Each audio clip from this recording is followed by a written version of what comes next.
Materi selanjutnya yaitu materi yang ke-6 tentang bab 3, yaitu yang pertama, desain penampilan.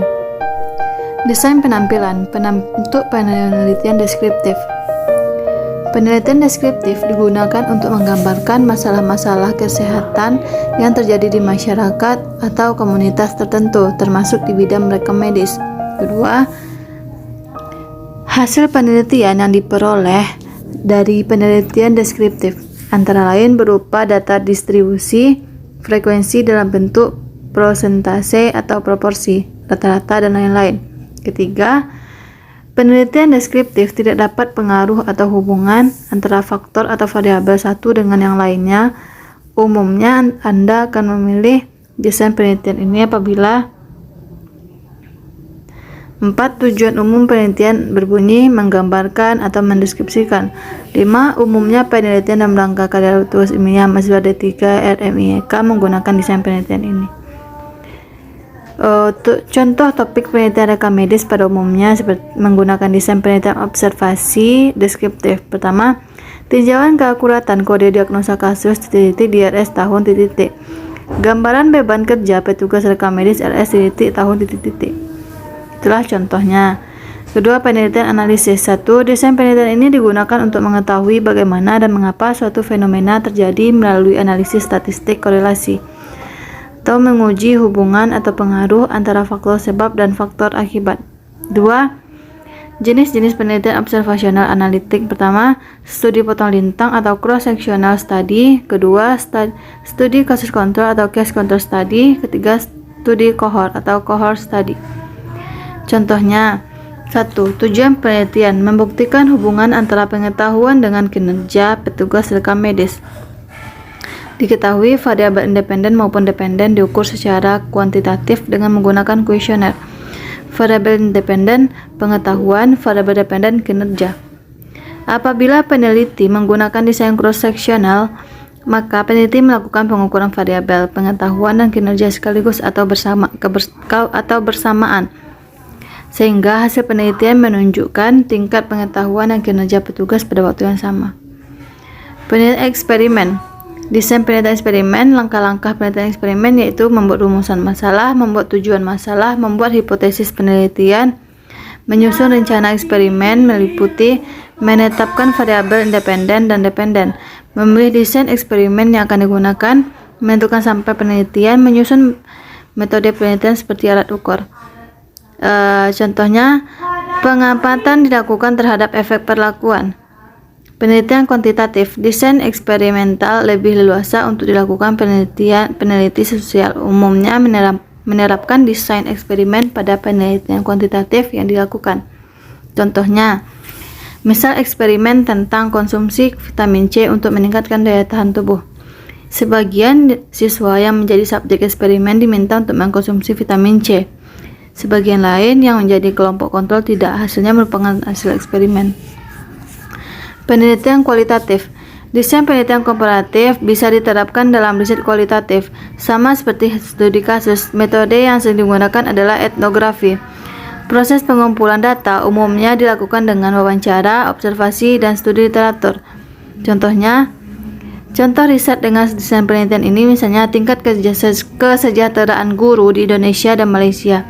Peneliti ini melakukan survei kepada sejumlah guru di dua negara tersebut yang dijadikan sampel penelitian. Karakteristik dari berbagai penelitian. Karakteristik penelitian tindakan kelas. Yang pertama, masalah penelitian bersifat konkret yang dialami oleh subjek. Pelaksanaan penelitian tindakan pada umumnya diawali oleh adanya temuan masalah konkret pada diri subjek, yakni satu masalah yang benar-benar dialami oleh subjek penelitian. Kedua, bertujuan untuk memperbaiki suatu kondisi berkaitan temuan masalah penelitian. Dalam penelitian, tindakan tidak terhenti hanya untuk mengetahui atau mendeskripsikan suatu hal atau fenomena tertentu. 3. Subjek yang diteliti memiliki ciri tertentu. Dalam penelitian, tindakan selalu menggunakan subjek penelitian yang dipilih dengan ciri-ciri tertentu. 4. Data yang diolah bersifat kekinian, berbeda dengan jenis penelitian inferensial. Dalam penelitian tindakan selalu menggunakan data yang bersifat kekinian, yang harus dikumpulkan setelah subjek Subjek dikenai suatu treatment atau perlakuan tertentu. 5. Hasil penelitian tindakan bukan untuk digeneralisasikan. Hasil penelitian tindakan tidak dapat digeneralisasikan. Digeneralisasi artinya bahwa hasil penelitian tersebut bukan untuk menggambarkan atau terjadi pada diri semua individu dalam suatu populasi. Keenam, rancangan dalam penelitian tindakan berupa tahap-tahap atau prosedur untuk melakukan tindakan penelitian kelas. Melakukan tindakan penelitian. 7. Penelitian tindakan dilaksanakan secara terkendali. Terkendali dalam kegiatan penelitian diartikan bahwa batas-batas tertentu peneliti harus dapat menentukan fenomena-fenomena yang akan diamatinya dan semisalnya dari fenomena lain yang mengganggu atau tidak perlu. Karakteristik penelitian kualitatif. Pertama, penelitian kualitatif menggunakan latar alamiah atau pada konteks dari suatu keutuhan atau entity. Kedua, penelitian kualitatif instrumennya adalah manusia. Ketiga, penelitian kualitatif menggunakan metode kualitatif. Keempat, penelitian kualitatif lebih menghendaki arah bimbingan penyusunan teori substantif yang berasal dari data. Kelima, penelitian kualitatif menggunakan data deskriptif, kata-kata, gambar, bukan angka-angka. 6. Penelitian kualitatif menghendaki adanya batas dalam penelitiannya atas dasar fokus yang timbul sebagai masalah dalam penelitian. Karakteristik penelitian kuantitatif. Pertama, menggunakan pola pikiran deduktif. Yang kedua, logika yang dipakai adalah logika positivistik dan menghindari hal-hal yang bersifat subjektif. Ketiga, proses penelitian mengikuti prosedur yang telah direncanakan. 4. Tujuan dari penelitian kuantitatif adalah untuk menyusun ilmu nomotetik, yaitu ilmu yang berupaya membuat hukum-hukum dari generalisasinya. 5. Subjek yang diteliti, data yang dikumpulkan, dan sumber data yang dipakai sesuai dengan apa yang telah direncanakan sebelumnya. Karakteristik penelitian eksperimen. Pertama, variabel penelitiannya diatur secara ketat. Kedua, mengendalikan variansi untuk memaksimalkan variansi yang berkaitan dengan hipotesis penelitian.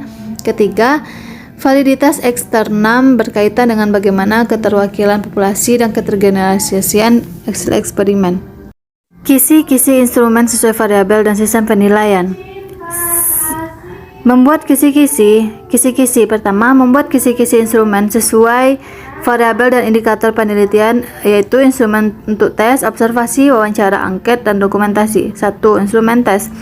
Instrumen tes merupakan serangkaian pertanyaan untuk mengukur keterampilan, pengetahuan, kemampuan, bakat, dan intelijensi objek penelitian. 2. Instrumen observasi. Observasi ini dilakukan secara langsung dan cermat di lokasi penelitian untuk mengetahui kondisi yang terjadi dalam penelitian. 3. Instrumen wawancara. Wawancara sendiri dapat dilakukan dengan dua cara, yaitu wawancara terstruktur dan wawancara tidak terstruktur. Wawancara terstruktur digunakan apabila peneliti sudah mengetahui pasti informasi apa yang akan diperoleh. Keempat, instrumen angket. Kuesioner atau angket merupakan instrumen penelitian yang berbentuk pertanyaan dan biasanya digunakan untuk mengumpulkan data penelitian dari responden. Kelima, instrumen dokumentasi. Instrumen dokumentasi biasanya digunakan dalam penelitian untuk mencari bukti-bukti sejarah, landasan hukum, dan peraturan-peraturan yang pernah berlaku sebelumnya. Subjek penelitiannya dapat berupa majalah, dokumen, buku-buku, notulen rapat, peraturan-peraturan, catatan harian, bahkan benda-benda bersejarah seperti artefak dan prasasti. Pengertian instrumen, bentuk-bentuk instrumen, dan fungsi instrumen. Instrumen adalah alat bantu yang dipilih dan digunakan oleh peneliti dalam kegiatannya mengumpulkan data agar kegiatan tersebut menjadi sistematis dan terencana dengan baik. Instrumen itu disebut pedoman pengantar atau pedoman wawancara atau kuesioner atau pedoman dokumenter sesuai dengan metode yang digunakan. Fungsi instrumen. Pertama, sebagai pencatat informasi yang disampaikan oleh responden. Kedua, sebagai alat untuk mengorganisasi proses wawancara. Bentuk-bentuk instrumen. Pertama, halaman judul. Pada halaman ini ditulis judul instrumen, misalnya pedoman wawancara pada penelitian X. Kedua, halaman pengantar. Di sini dikemukakan maksud dan tujuan instrumen itu supaya tidak ada keraguan responden dalam mengisi. 3. Halaman isi. Halaman-halaman ini terdiri atas butir-butir pertanyaan yang diperlukan untuk memperoleh data yang relevan. Populasi dan responden penelitian. Pengertian responden penelitian. Responden penelitian adalah seseorang karena lazimnya berupa orang yang diminta untuk memberikan respon atau jawaban terhadap pertanyaan-pertanyaan baik secara langsung ataupun tidak langsung, lisan atau tertulis, ataupun berupa perbuatan yang diajukan oleh peneliti. Populasi penelitian adalah istilah ini mengandung ragam makna. Oleh karena itu perlu ditegaskan dengan istilah khusus. Pertama, populasi subjek penelitian. Maksudnya adalah keseluruhan subjek penelitian dalam atau dari sesuatu penelitian. Setiap subjek penelitian otomatis menjadi anggota populasi subjek penelitian. Kedua, populasi objek penelitian adalah keseluruhan sifat-sifat keadaan yang menjadi sasaran penelitian. Setiap aspek sifat keadaan objek materi penelitian disebut populasi objek penelitian. Contoh peristiwa pengambilan sampel dari populasi objek penelitiannya hanya untuk memudahkan adalah mengetes hasil belajar siswa sejak kelas pertama sampai kelas akhir sesuai jenjang pendidikan SD, SMP, SMA lewat UNAS atau UAN. Sumber dan jenis data. Jenis data penelitian. Data penelitian dapat dibedakan dalam dua jenis, yaitu data kualitatif yang berbentuk kata-kata atau kalimat dan data kuantitatif yang berbentuk angka. Data kualitatif adalah data yang berbentuk kata-kata, bukan dalam bentuk angka. Sedangkan data kuantitatif adalah data yang berbentuk angka atau bilangan. Sumber data yang biasanya digunakan dalam penelitian yaitu sebagai berikut. Sumber data primer. Sumber data primer yaitu data yang dapat dibuat oleh peneliti untuk maksud khusus menjelaskan permasalahan yang sedang ditanganinya. Sumber data sekunder yaitu data yang telah dikumpulkan untuk maksud selain menyelesaikan masalah yang sedang dihadapi. Teknik pengambilan sampel. Teknik pengambilan sampel yang pertama, probability sampling. Probability sampling adalah jenis dalam teknik pengambilan sampel yang melakukan pengambilan sampelnya dengan random atau acak. Pertama, pengambilan sampel acak sederhana atau simple random sampling. Jenis ini melakukan pengambilan sampel secara acak melalui cara yang sederhana seperti pengundian atau menggunakan pendekatan bilangan acak. Contohnya, dibutuhkan 15 sampel dari populasi penelitian dengan jumlah 90 orang. Peneliti terlebih dahulu membuat undian untuk mendapatkan sampel pertama dari 90 populasi tersebut. Setelah sampel pertama didapatkan, nama yang terpilih sebagai sampel tersebut dikembalikan lagi agar populasi tetap utuh berjumlah 90 orang. 2. Pengambilan sampel acak sistematif atau systematic random sampling. Pengambilan sampel pada teknik ini menetapkan sampel awal secara acak, kemudian sampel selanjutnya dipilih secara sistematis berdasarkan pola tertentu. Contohnya, misalnya diambil sampel dari populasi dengan jumlah 40 orang yang akan masuk ke dalam sebuah ruangan. Setiap orang yang masuk ke urutan dari kelipatan 4 akan diambil sebagai sampel, artinya orang ke-4, 8, 12, 16 dan seterusnya akan menjadi sampel penelitian hingga 40 populasi. Ketiga, pengambilan sampel acak berstrata, stratified random sampling. Teknik pengambilan sampel ini melakukan penentuan sampel penelitian dengan menetapkan pengelompokan anggota populasi dalam kelompok-kelompok tingkatan tertentu seperti tingkat tinggi. Misalnya, penelitian masyarakat terhadap partisipasi pemilihan umum yang dikelompokkan berdasarkan usia pemilihan. Tingkatan dari kelompok tersebut akan ditentukan dari usia paling rendah hingga ke paling tinggi atau sebaliknya. 4. Pengambilan sampel acak berdasar area atau wilayah. Cluster random sampling. Teknik pengambilan sampel ini menentukan sampel mendasar kelompok wilayah dari anggota populasi penelitian. Setelah itu, teknik dari non-probability sampling ini terbagi menjadi beberapa. Yang pertama, purposive sampling, yaitu teknik penentuan sampel yang didasarkan pada pertimbangan penelitian mengenai sampel-sampel mana yang paling sesuai. 2.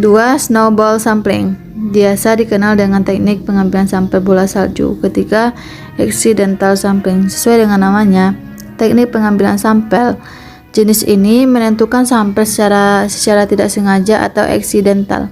4. Kuota sampling. Teknik pengambilan sampel ini dilakukan dengan menentukan kuota atau jumlah dari sampel penelitian terlebih dahulu. Contohnya, misal penelitian menetapkan penelitian dilakukan setiap hari selama 1 minggu dengan menetapkan jumlah sampel penelitian sebanyak 100 orang. Apabila peneliti pada hari itu telah memenuhi kuota dengan memperoleh 100 orang, maka selesai tugas peneliti untuk mencari sampel penelitian. Variabel dan data penelitian. Pengertian variabel. Variabel adalah elemen penting dalam masalah penelitian. Dalam statistik, variabel didefinisikan sebagai konsep, kualitas, karakteristik, atribut, atau sifat-sifat dari suatu objek. Contohnya, apabila Anda sedang pelajari sekelompok anak-anak di sana baru sebuah konsep, bukan variabel. Apabila Anda tertarik untuk mengukur tinggi badannya, berat usia, menentukan jenis kelamin, dan sebagainya, berarti Anda sudah berbicara tentang variabel. Macam-macam variabel. Pertama, variabel independen. Kedua, variabel dependen. Ketiga, variabel moderator. Keempat, variabel interfering. Kelima, variabel interfering. Variabel independen yaitu bisa disebut juga dengan variabel bebas, yaitu variabel yang mempengaruhi atau menjadi sebab perubahan atau timbulnya variabel dependen atau terikat. Kedua, variabel dependen atau variabel terikat, yaitu dipengaruhi atau yang menjadi akibat karena adanya variabel bebas.